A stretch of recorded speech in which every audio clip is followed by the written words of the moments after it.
I wanted to kick it off. We got a lot to talk about, but maybe we start with Bitcoin because it was one of the first things you learned about. I think you had a 4-hour coffee with someone that turned into a day when you first learned about it.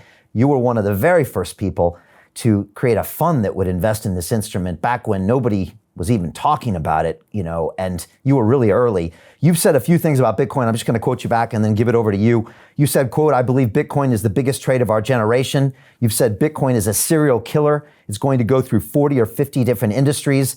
And then one of my favorite quotes from you is you said it's the final piece of the protocol puzzle that is the internet. Even in the 1990s, the famous economist Milton Friedman said the only thing missing from the internet was an e-cash system. That's what Bitcoin is. That's what the other blockchains are. It's just a protocol for moving data around, and that's massive.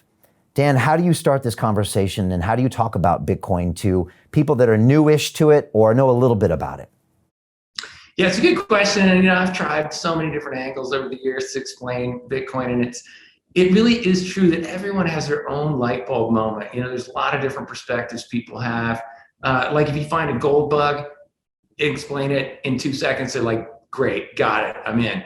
But there's other people who are way more skeptical, think, we already have a currency in the United States, why do we need another one? So, there's like so many different angles.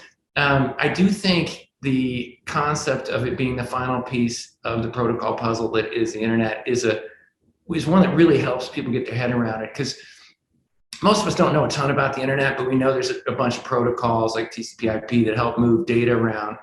But we needed a finance one, right? And the internet changed everything else in our lives, commerce, communication, all that. But it really didn't touch finance, right? Banks are basically the way they were when the Medici set them up. Credit cards been charging the same rate since 1958. Western Union's been doing the same thing for 140 years. So finance really wasn't touched by the internet, and that's basically what blockchain is. It's bringing the internet to finance. It's connecting, billions of people ultimately together without having to pay some kind of, oligopolist control on the payment rail. And you're going to use cryptography to, protect and provide trust rather than, legacy financial institutions.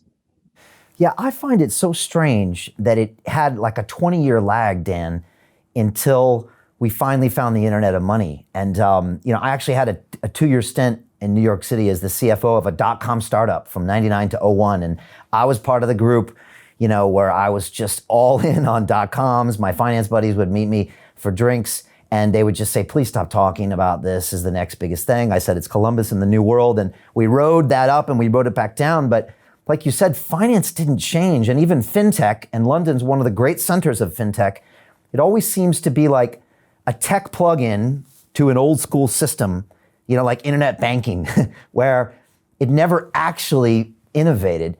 Why do you think there was that 20-year lag? Was it because the blockchain hadn't yet been adopted? If the blockchain wasn't adopted or Bitcoin didn't exist in '09, would we still be waiting for this to happen?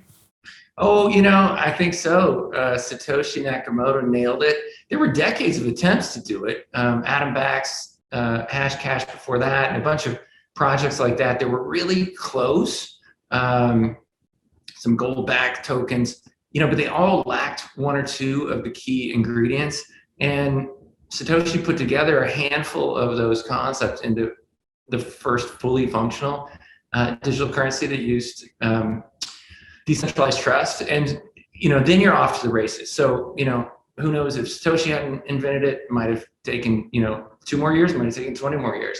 But a perspective to have is there's kind of an impatience. And I remember there was a time when people said, it took the internet 20 years to happen because it took 20 years to go from Netscape to, Google and Facebook. But it took 20 years to get to Netscape, right? Like it's been a 50-year journey to get from the original creation of TCP and IP to get to what we have now on the internet. So blockchain's 12 years old, so it's just at the beginning. And that's why I'm so excited. I think there's another 20 years of just absolutely fascinating disruption to come.